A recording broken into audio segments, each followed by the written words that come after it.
Olá a todos, eu sou Beatriz Santomauro, da equipe de comunicação da plataforma Conviva Educação. E eu estou aqui com o Sinoel Batista, responsável pelo conteúdo do curso sobre gestão da alimentação escolar, recém-lançado na plataforma Polo, que é um ambiente de formação do Itaú Social. Bem-vindo, Sinoel. Oi, Bia, bom dia, obrigado. É um prazer estar com você e com toda a sua equipe. Joia! Hoje a gente vai falar sobre gestão da alimentação escolar. A nossa intenção é colaborar com as secretarias municipais de educação sobre as ações que devem ser tomadas neste momento da crise gerada pelo coronavírus em relação à alimentação escolar e também retomar as práticas do setor de alimentação que são importantes sempre, a todo momento. Você que está nos assistindo, por favor, indique aqui nos comentários do vídeo em qual município você está. Fique à vontade para apresentar suas dúvidas aqui nos comentários do vídeo e nós procuraremos respondê-las ainda ao vivo ou então depois por escrito. Veja que estamos, eu e o Sinoel, em nossas casas, respeitando o isolamento social exigido agora. Esperamos que vocês estejam bem, continuem bem e que aproveitem a transmissão agora nesse novo formato. Bom, Sinoel, em março, em abril, quando as escolas tinham acabado de fechar, um dos grandes desafios da equipe das secretarias foi identificar as melhores formas de distribuir os alimentos que eram servidos nas escolas, fazendo com que chegassem até as famílias das crianças das escolas públicas. Você pode nos fazer um histórico das leis e orientações desse período, por favor? Bia, talvez antes da gente fazer um histórico sobre a legislação, né, o que é importante nós deixarmos como elemento fundante dessa conversa é que o episódio da pandemia não altera um princípio fundamental para o aluno, que é o direito à alimentação saudável, em quantidade certa, no tempo adequado. Então, é claro que a pandemia trazida pela Covid-19, o seu famoso vírus, o coronavírus, né, altera profundamente a dinâmica de como coccionar a alimentação e de como fazer a exposição dessa alimentação para os alunos da rede oficial de ensino e da rede particular de ensino. Mas uma coisa que é importante assim, fixar é que o direito ao acesso, o direito à permanência da alimentação escolar, né, a legislação, mais do que reafirmou, se continua garantindo para todos e todas no período de manhã, de tarde, à noite, como tínhamos antes em relação à pandemia.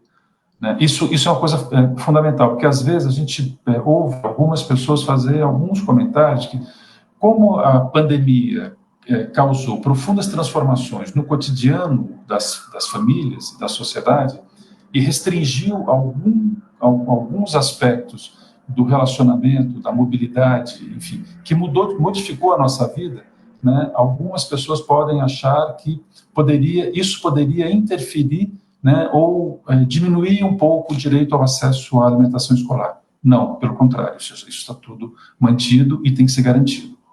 O direito permanece inalterado. Perfeito. A outra observação, assim, em relação à tua pergunta, né, é que a legislação que estava em vigor antes do episódio da pandemia, ela segue em vigor neste momento. Né? Então, esse é um cuidado especial e fundamental que os gestores municipais devem ter no manuseio desse tema enquanto política pública. Né? Então, todas as regras de funcionamento regulada por lei federal, por normativas dos conselhos, né, e em particular do FNDE, que é um dos principais provedores de recursos para a alimentação escolar, seguem vigendo. O que houve de alteração foi uma possibilidade, a autorização da adoção de uma possibilidade de modificar o modo de confecção, de cocção dessa alimentação. Porque antes da pandemia, o que nós tínhamos? Uma dinâmica tradicional da educação brasileira. As crianças saem de casa, pegam o transporte de alunos, chegam até a escola. Chegando na escola, Tem escola que tem um lanche de entrada e depois tem a alimentação servida nos intervalos. As escolas de período integral têm uma alimentação um pouco diferenciada em função do tempo de permanência. Então, toda a alimentação era confeccionada e confeccionada, preparada na escola, né? E aí as escolas, todas elas têm lá o seu local, uma cozinha piloto, ou então tem um prestador de serviço, ou uma cozinha piloto centralizada, né, que confeccionava e fazia a entrega nas escolas, e eram servidos nos pratos, enfim, nas mesas do ambiente de recreação, do recreio, vamos dizer assim. Com a pandemia, a escola não funciona, né? Então não é que não dá, ficou mais difícil fazer a cocção na escola e fazer a distribuição casa por casa, onde moram os alunos. Então o que a legislação fez foi flexibilizar, né, e autorizar com que o gestor municipal identificasse formas adequadas, nesse novo padrão estabelecido pela pandemia, de fazer com que uma porção desse alimento in natura chegasse na casa do aluno. Então, é essa modificação que é importante a gente ter em mente, né? Então, o modo que era antes e o modo que é possibilitado posteriormente. Há variações aí entre o antes e o depois, né, de coccionar na escola e o aluno ir comer na escola, com enormes riscos, muitos riscos, ou coccionar na escola e entregar na forma de quentinha na casa do aluno, também com muitos riscos, com uma logística enorme.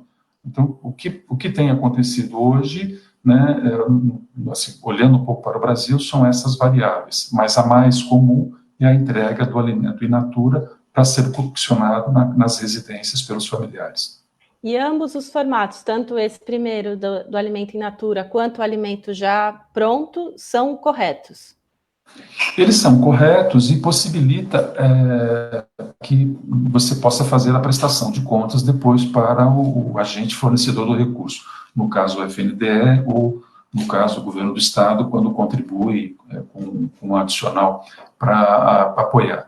Ambos os processos, há regras para que você possa fazer a prestação de contas, né? Então, o que é importante, primeiro aquela fala original, né?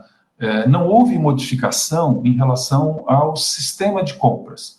Com a pandemia flexibilizou o sistema de compras. Não, a 8666 continua funcionando, que é a principal lei que regulamenta as compras públicas.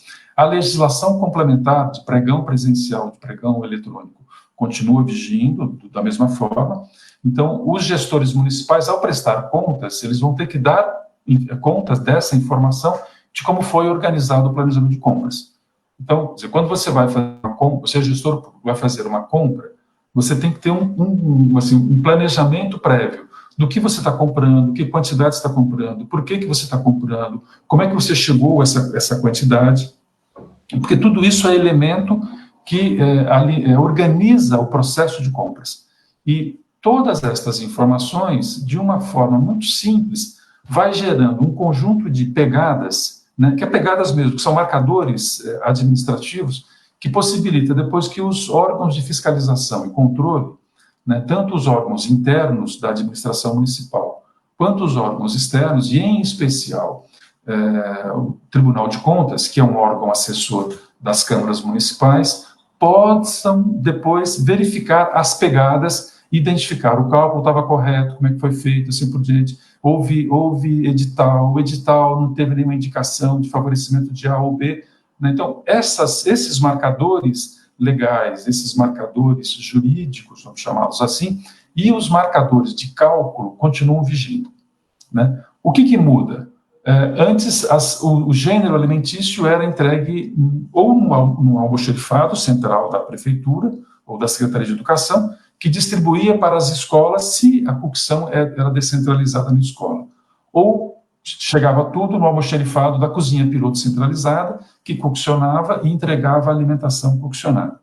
O que se faz agora, né, é que, ao invés de você entregar para coccionar, você entrega uma porção de feijão, uma porção de arroz, uma porção de carne, enfim, de alimentos que foram previamente estabelecido pelo setor de nutrição da Secretaria Municipal de Educação, compondo o cardápio que garante o direito à alimentação do aluno, né? E aí organizado as porções, acondicionado de modo adequado para evitar a contaminação e pensar um sistema de logística para chegar na casa do aluno, né? Então, muda radicalmente, né? Dá para a gente dizer que, de uma certa forma, ficou de ponta cabeça, né? Porque é uma logística que nós jamais, quem trabalha na administração pública, jamais imaginou que poderia ser adotado um dia, né? Mas houve muitas mudanças. Então, essa modificação, a legislação, as portarias, as normativas do FNDE, possibilita que toda essa nova dinâmica seja incorporada na prestação de contas, né? Perfeito. Então, a gente pode falar um pouco mais detalhado sobre isso. Maravilha, maravilha. Então, esse primeiro momento teve esse desafio de identificar as melhores formas de distribuir os alimentos, né? E agora, em junho, já faz mais ou menos 90 dias que as escolas estão fechadas, né? Qual que deve ser o foco das secretarias de educação para lidar com os desafios da alimentação escolar nesse momento? Tem alguma outra norma, algum outro foco que deve ser atentado? Olha, não dá para fazer a discussão da alimentação escolar descolada do calendário eletivo, né? do calendário educacional. Então, e aí tem um debate enorme hoje na sociedade, né? Se abre o comércio, se relaxa, talvez o tema não seja o verbo, a palavra correta não seja relaxar, mas se flexibiliza o isolamento social ou se não se flexibiliza.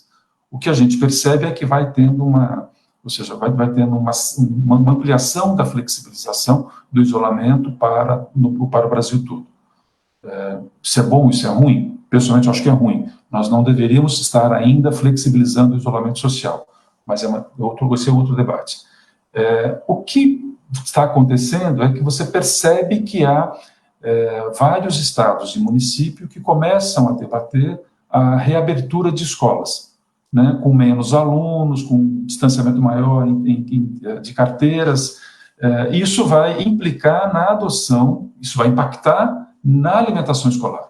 Então, se você tem aluno em sala de aula, significa que a escola voltou a funcionar. Se a escola voltou a funcionar, a cozinha piloto ou o modo de cocção que se tinha antes, ou ele volta a funcionar como antes, ou ele vai ser adequado a essa nova realidade, né? Então, o que é fundamental, entendo, a gente fazer o debate é como é que está o calendário escolar, né? O calendário vai ser retomado?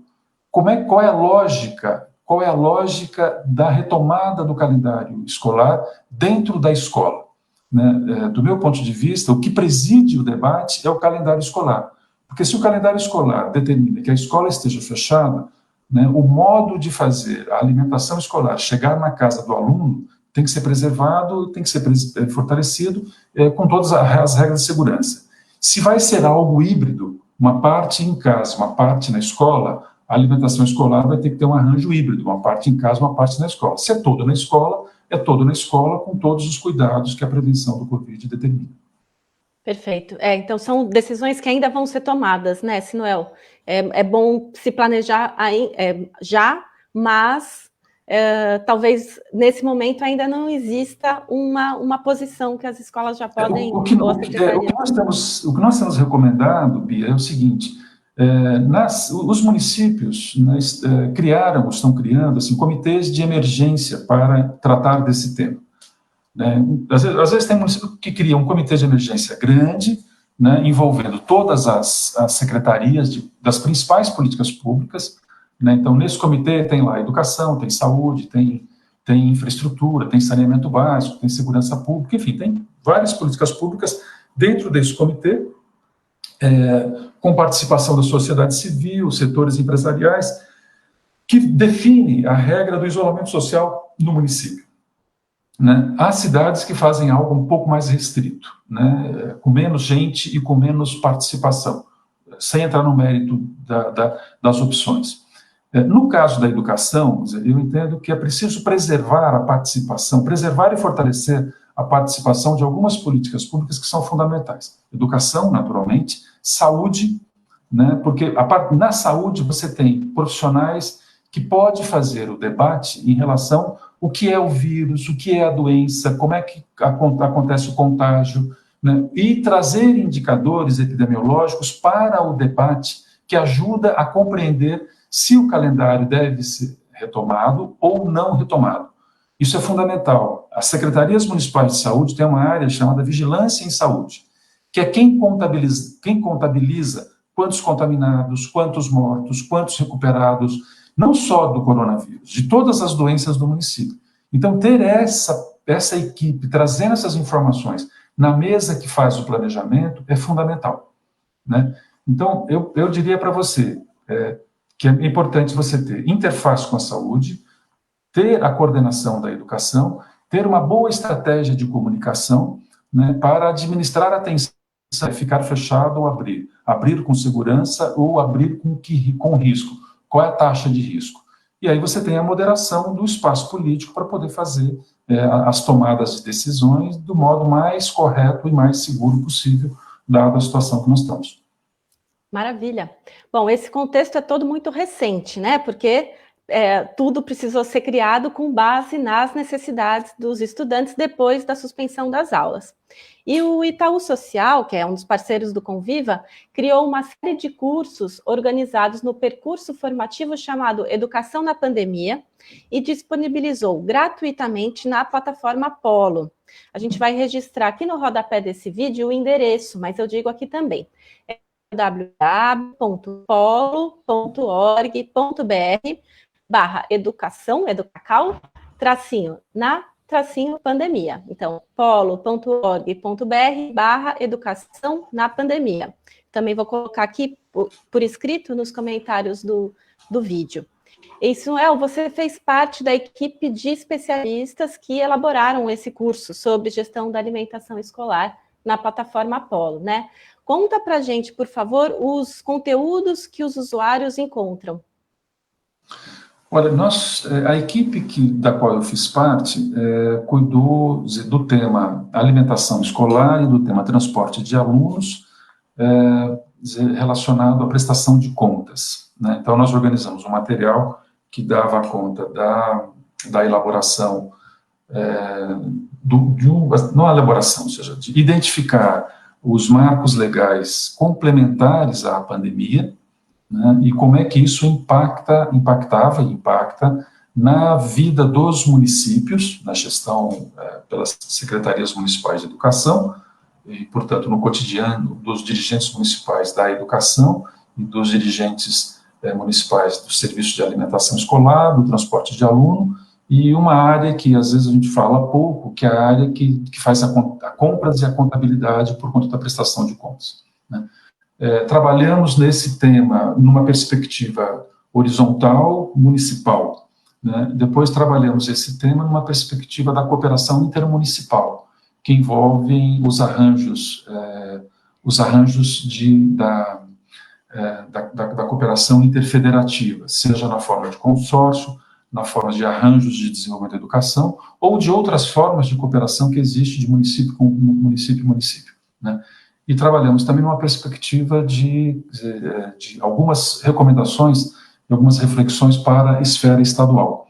Então, o nosso desafio era como fazer a gestão, como conceber estratégias de prestação de contas nestas esferas e com esses atores, né?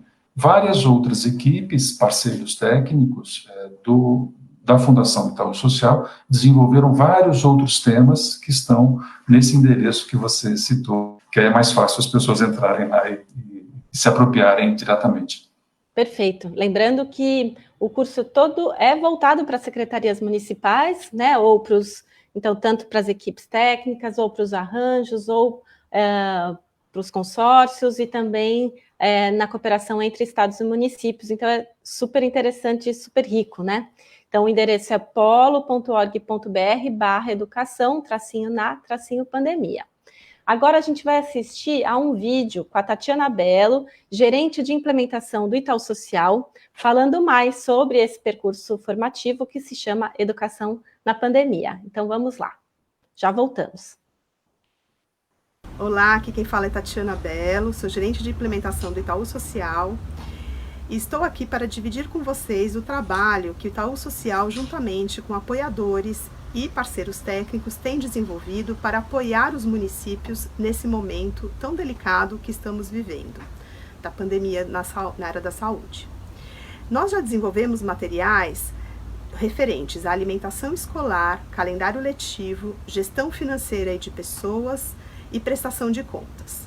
E estamos lançando agora uma nova leva de materiais com os seguintes temas: atividades pedagógicas não presenciais, transporte escolar e educação especial na perspectiva da educação inclusiva.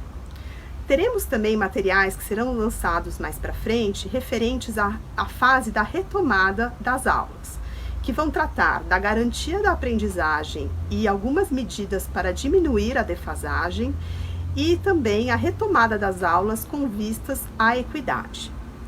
Então, a gente espera que esses materiais possam apoiar os gestores municipais, suas equipes técnicas, os articuladores regionais de todas as iniciativas que estão em cooperação intermunicipal, ou seja, com conjuntos de municípios trabalhando conjuntamente, e também as secretarias estaduais para apoiá-los no regime de colaboração no apoio aos seus municípios.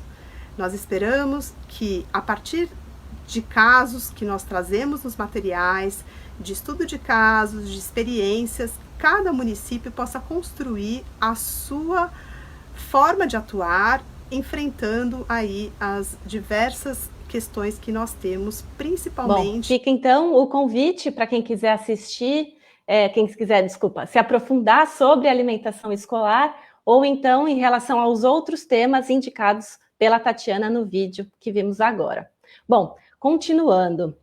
Sinoel, quais cuidados que nutricionistas, merendeiras e técnicos das secretarias devem ter para diminuir as chances de contágio do coronavírus? E, por favor, coloca seu microfone, por favor. Isso. Bia, eu acho que antes da gente falar de quais são os cuidados, acho que vale a pena a gente retomar alguns conceitos, né, que a gente tem ouvido vários especialistas falarem, né, assim, o que é o coronavírus e o que é a doença que o vírus provoca, que é a Covid-19. Né? O vírus foi identificado muito recentemente, identificado de modo correto e cientificamente comprovado, recente, assim, é de final de dezembro de 2019. Né? Que esse processo todo tem muita discussão, isso aconteceu na China, né? E aí, assim, há o mapeamento desse vírus que possibilitou a identificação, primeiro, do que ele provoca e quais são as formas de contágio. Né? Então, se a gente entende o que ele provoca, quais são as formas de contágio, fica mais fácil a gente discutir quais são os procedimentos adequados para o manuseio e a manipulação da alimentação. Né? Então, quais são os sintomas? Tosse, febre, coriza, dor de garganta e dificuldade de respirar. Todos os sintomas estão concentrados de forma visual nesta região nossa. Né? Então, tosse, coriza, né? Você está tossindo, está expelindo partículas, às vezes é imperceptível, são invisíveis, mas tossiu, você joga para fora gotículas, microgotas daquilo que você tem, saliva, secreções, e assim por diante. Coriza, o nariz está escorrendo, é isso que chama coriza, e aí é muito comum, às vezes, a gente pegar e fazer assim, né, ou fazer assim, e depois, enfim, tem várias formas que as pessoas lidam com isso. E tem aqueles que limpam aqui, que pegam o lenço no bolso, pegam a caixinha de lenço de papel e limpa, o rolo de papel higiênico, enfim. Mas se eu estou com dor de garganta, né, então também eu estou lá, vou tomar um xaropinho, deixo a minha colher em cima da pia, enfim, esses são os sintomas. Como é que o vírus é transmitido? Né? O vírus é transmitido por meio de uma pessoa doente, fiz todo esse movimento que eu expliquei, aí eu vou cumprimentar a Bia, encontro a Bia, faz tempo que eu não vejo, Bia, como vai, você, tudo bem? Apertei a mão da Bia, dei um abraço na Bia, e como nós somos, assim, muito, acolhedores, é natural dar um abraço e um beijo, né? Quer dizer, nós damos 2 beijos aqui em São Paulo, mas Brasil afora são 3 beijos, né? Enfim, todo esse movimento, né, facilita que uma gotícula que esteja na mão, passou para a sua mão, né, ou que um beijo, ou seja, ou que eu estou próximo de você e falei um pouco mais alto e foi lá uma gotícula, assim por diante. Então, quando eu espirro, quando eu tusso, quer dizer, quando eu faço, quer dizer, uma expelição de uma secreção maior, e como eu sou portador, né, eu posso pegar o meu celular, por exemplo, eu estou aqui, né, aí de repente eu quero mostrar para você que você tem uma imagem, você acha legal, você pega o meu celular, você toca na tela, pronto, você contaminou. Então, esses fatores todos, né, são fatores de transmissão. Vamos pegar isso, né, e distribuir na equipe que faz que manipula a alimentação escolar, né? Desde quem faz a compra, ok, só compro, eu não recebo, mas quem faz a embalagem do material para ser entregue na Secretaria Municipal de Educação. É uma cadeia isso, entendeu? Uma cadeia gigantesca de pessoas envolvidas. Quem recepciona isso no almoxarifado central? Como é que eu manipulo isso? Né? Como é que eu faço a entrega nas escolas?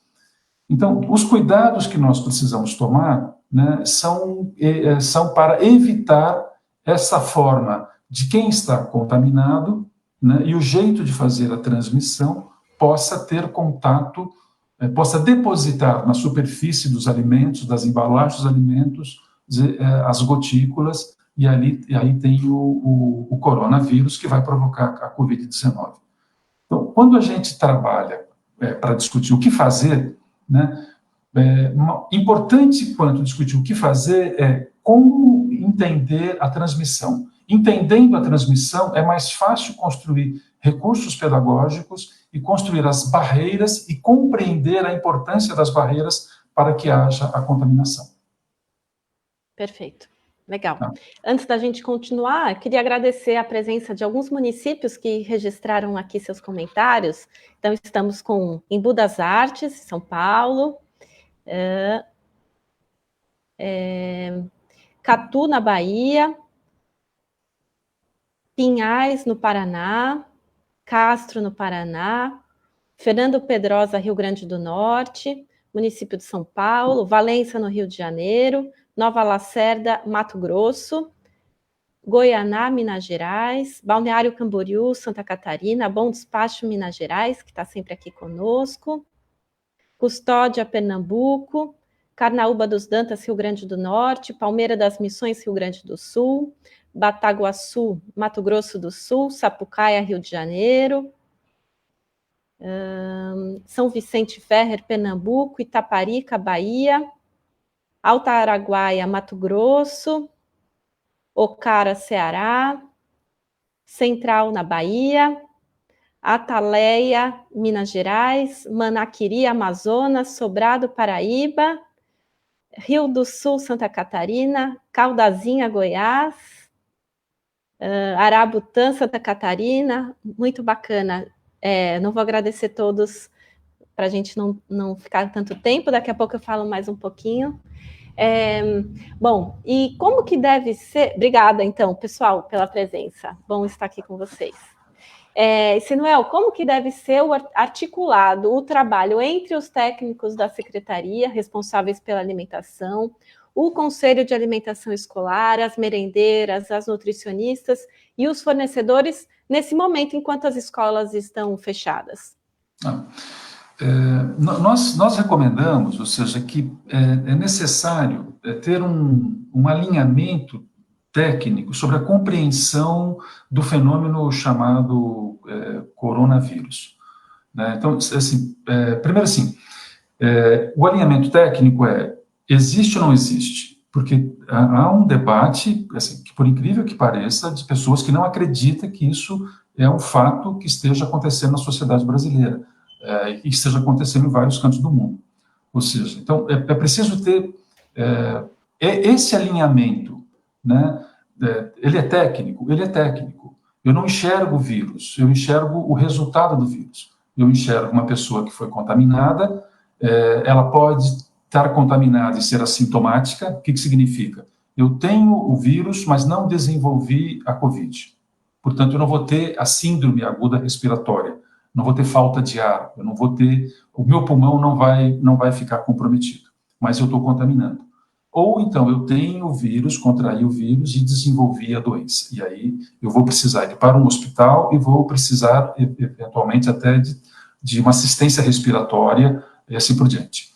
Então, compreendendo isso, né, uma segunda camada de alinhamento é os procedimentos de natureza preventiva que são necessários fazer.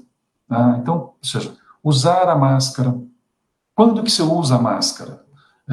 Lavar as mãos com frequência, que tipo de sabão que usa, com que frequência você lava as mãos, né? Mãos e mais do que mãos, até para cima dessa articulação. Utilizar álcool 70%. Por que o álcool 70%? Porque eu tenho álcool, tenho um vidro de álcool em casa, eu estou passando álcool em tudo quanto é lugar. Se não for álcool 70, ele não funciona.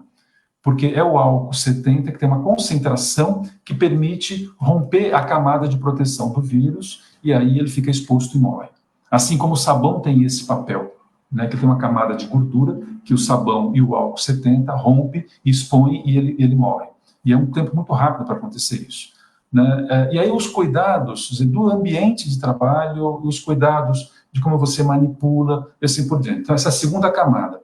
A terceira camada é você, com isso, organizar um material fácil de comunicação para envolver toda a cadeia de profissionais que estão envolvidos. Toda ela, toda. Ninguém é pouco importante nessa cadeia.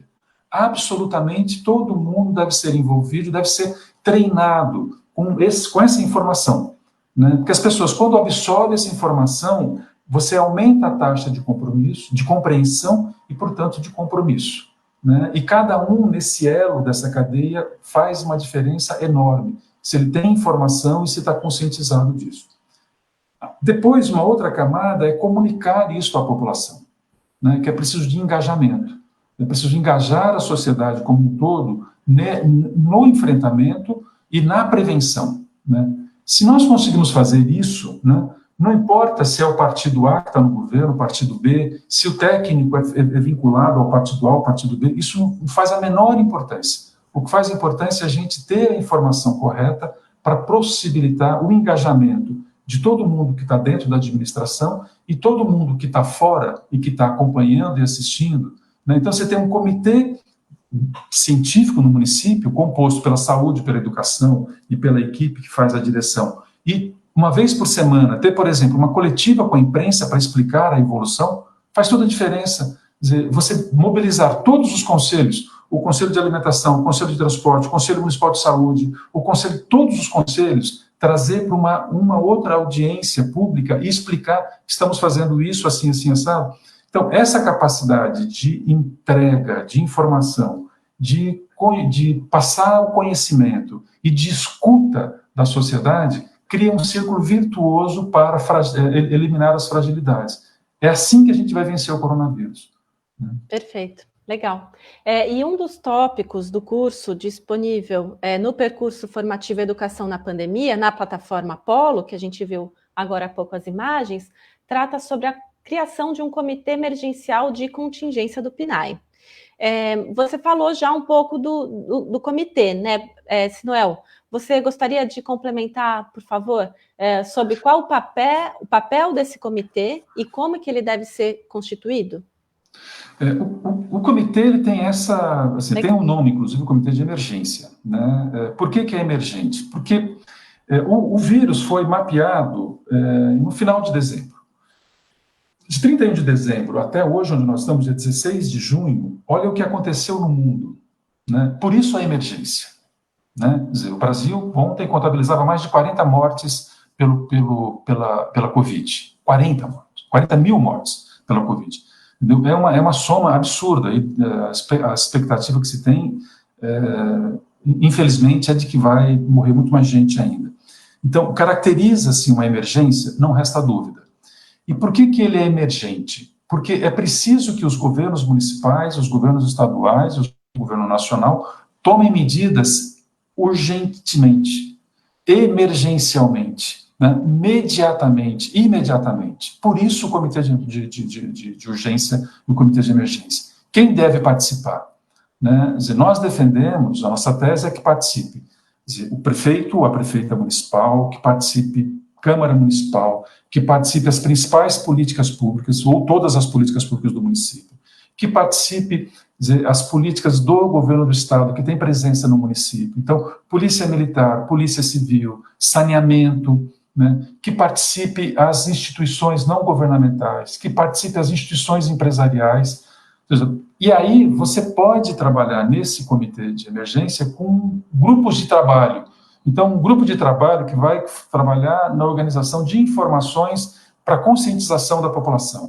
É uma frente de trabalho. Outra frente de trabalho é um grupo de trabalho que vai envolver a educação, vai envolver a saúde, que vai organizar as informações para ter o acompanhamento, para ver a evolução dos casos de contaminação, de cura e de morte no município.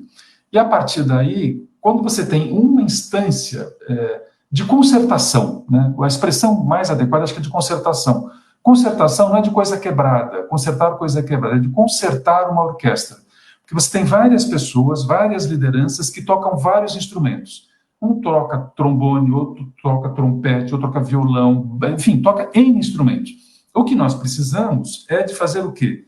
É ter uma concertação. Né? Que música nós vamos tocar? Né? E aí, ou seja, todos nós vamos tocar uma partitura. A partitura é como é que eu impeço de que o coronavírus se espraie na minha cidade. Isso é o que nós recomendamos. Perfeito. Bom, na plataforma Conviva Educação, além de uma área de conteúdo e algumas ferramentas dedicadas para apoiar o dia a dia da gestão da alimentação escolar no município, a gente também disponibiliza um curso à distância gratuito com duração de 30 horas. A gente vai navegar pela tela enquanto eu falo sobre os conteúdos que estão abordados. Então, tem os seguintes temas: organização da alimentação escolar, gestão operacional, recursos para a alimentação escolar, compras em alimentação escolar, logística, prestação de contas, atualidades e rotina da alimentação escolar. Então, o curso está disponível para todos os profissionais que estão cadastrados no Conviva. Se você tiver interesse, então entre na plataforma, coloque seus dados de login e senha, clique em cursos e veja essa opção do curso sobre gestão da alimentação escolar. Acho que é interessante falar dessas duas opções, né? A gente falou até agora sobre o curso oferecido na plataforma Apollo, que o Sinuel está trazendo muita informação aqui para a gente, que ele é muito atual, muito importante para esse momento.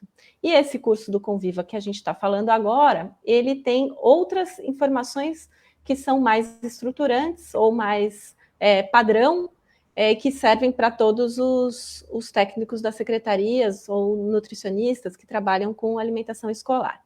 A gente vai assistir agora a 2 trechos de vídeos que estão disponíveis no curso à distância do Conviva, e o Sinuel, a cada final de vídeo, vai comentar um pouco sobre esses assuntos. O primeiro trata de gestão do estoque. Então, vamos lá, é rapidinho.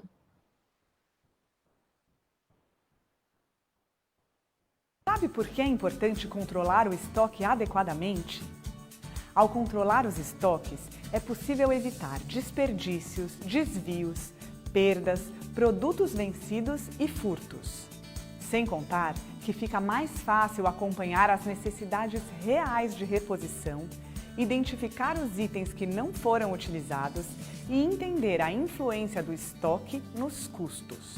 Para realizar esse controle, é necessário ter uma planilha de inventário dos estoques. Nela, descreva todos os itens que possui no seu cardápio e no seu estoque. Crie um código para cada produto, mantenha esse código como padrão e treine a equipe para que ele seja utilizado de forma adequada. Joia. Então, você gostaria de comentar, Sinuel? Meu microfone estava desligado, por isso que eu demorei um pouquinho aqui. Eu tive um problema com áudio, eu não ouvi o vídeo. entendeu? Mas eu vou fazer referência em função do que eu havia assistido essa peça toda anteriormente. O que é importante só a gente ressaltar na estratégia que a locutora, a apresentadora nos fez? Toda regra de gestão do estoque, né, vale naquele mesmo... as mesmas observações que nós fizemos inicialmente. Ou seja, toda a legislação continua valendo, né? O que nós temos agora que fazer é adicionar uma camada, ou algumas camadas, na gestão, nas preocupações da gestão do estoque, além dessas que o vídeo mostrou, né? Ok, segue tudo valendo, o que nós precisamos agora tem uma coisa chamada vírus, né? Então, se eu manipulo esse estoque, com todos os cuidados e as regras lá bem esclarecidas, estabelecidas, mas se eu não tiver com a proteção, né, com máscara, né, e aí eu estou manuseando, preciso de luvas, né, e abrigos que proteja, né, eu posso estar fazendo uma gestão perfeita do estoque, mas posso estar contaminando todo o meu estoque, né? Então, é fundamental absorver os cuidados para evitar a propagação, dizer, luva, eventualmente roupão, máscara, e as máscaras, ela tem vários cuidados com as máscaras, ou seja, se ela é máscara de tecido, tem que trocar, tem que ter 3 camadas de tecido, se é uma máscara mais possante, ok. Então, esses cuidados precisam ser incorporados para fazer a gestão do estoque. Joia. Agora a gente vai assistir um próximo vídeo sobre educação nutricional. Nós dois não vamos conseguir ouvir, Sinuel, daí fique à vontade para comentar ou não depois, tá bom? Então, vamos lá para o vídeo, já voltamos. Como vimos durante este curso, diante das mudanças nos padrões alimentares da população, podemos destacar a importância da promoção da saúde e de ações que compreendam a educação nutricional. Essas ações podem contribuir para uma vida mais saudável, para a prevenção de doenças crônico-degenerativas e também para o controle de carências nutricionais. O objetivo é incorporar o tema da alimentação e nutrição no contexto escolar, com ênfase na alimentação saudável e na promoção da saúde. Dessa maneira, reconhecemos a escola como um espaço propício à formação de hábitos saudáveis e à construção da cidadania, considerando que o ambiente escolar deve ter função pedagógica, ou seja, o tema deve fazer parte do currículo dos alunos. No Plano Nacional de Alimentação Escolar... Joia. Então, você gostaria de comentar, Sinuel?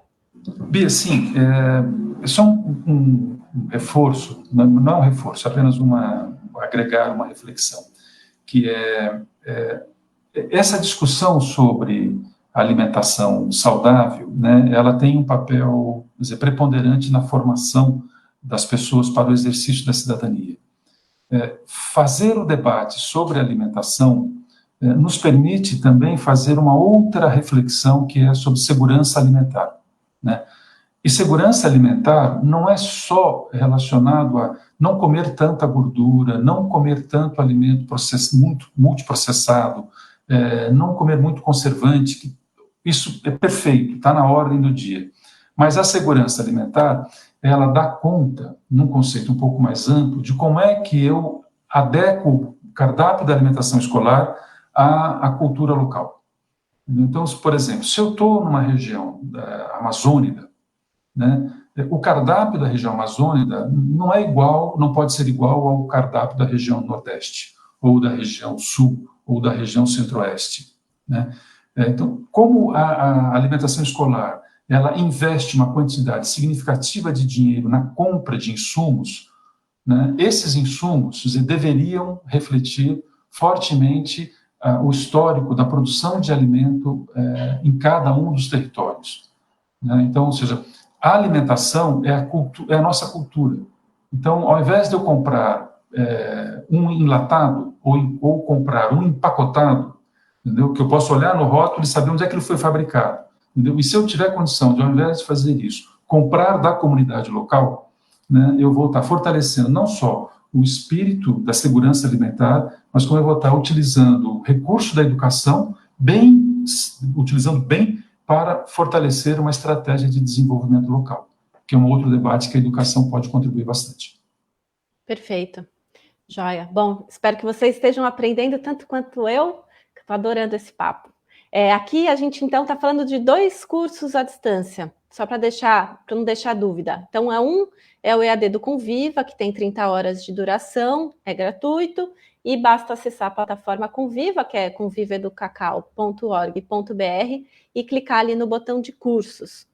O outro curso que a gente está falando é da plataforma Apolo, que é um ambiente de formação do Itaú Social, e tem um percurso formativo chamado Educação na Pandemia. Então, a gente vai retomar aqui agora os temas disponíveis gratuitamente também no percurso formativo Educação na Pandemia na plataforma Apolo. Então, são eles: calendário letivo, alimentação escolar, prestação de contas, gestão financeira de pessoas, transporte escolar, atividades pedagógicas não presenciais e educação especial na perspectiva da educação inclusiva.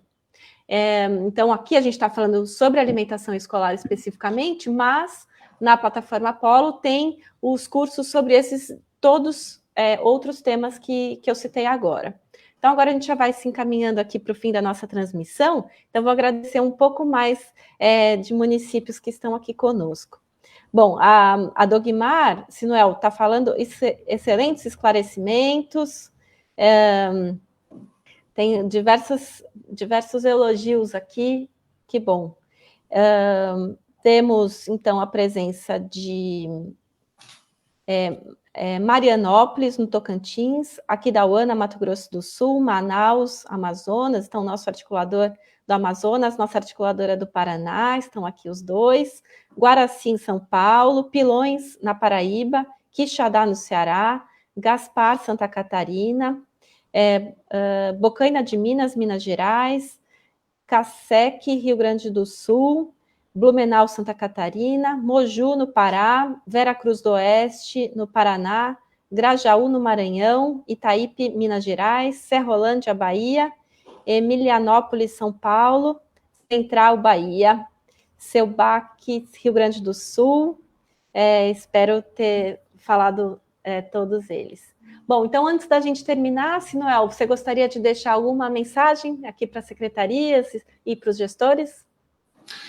Não, Bia, apenas agradecer o teu convite, o convite das 2 instituições e a disposição dos materiais, que são muito ricos para esse desafio, e apenas assim, reforçar um princípio que eu acredito muito, é que o enfrentamento da pandemia será menos doloroso se nós tivermos capacidade de envolver os dirigentes municipais, não só da educação, mas das demais políticas públicas, e de criar aquele ambiente de concertação, como nós descrevemos anteriormente.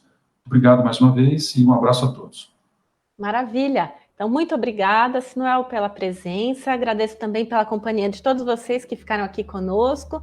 Esse vídeo continua disponível aqui no Facebook do Conviva e no Facebook do Itaú Social e vai ser disponibilizado no YouTube e na galeria do Conviva. Por favor, divulguem em sua rede. Então, esperamos por você no www.convivaeducacau.org.br. Até a próxima!